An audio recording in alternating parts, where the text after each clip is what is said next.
Welcome, this is John from Palm Beach Customs. Right now we're shooting 78 Jeep CJ-7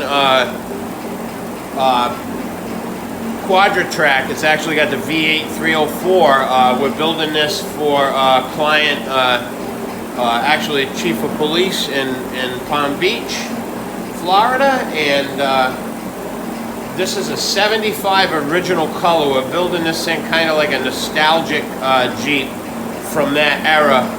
It's not going to be lifted. It's going to have the V8 with basically stock leaf springs and some other goodies I'll show you in some other videos. But we've prepped the body. Body was sandblasted. We did all the body work, full epoxy prime. Then we put the urethane primer on it, block sanded it, and we've got the base on.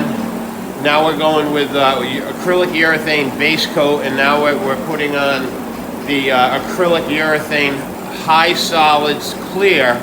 And I'm going to just shoot a couple rounds and you can check it out, and we'll see you on the next video. Of course, I'm not going to be talking because I'm going to have my mask on. Thanks for watching. We'll see you on the next video.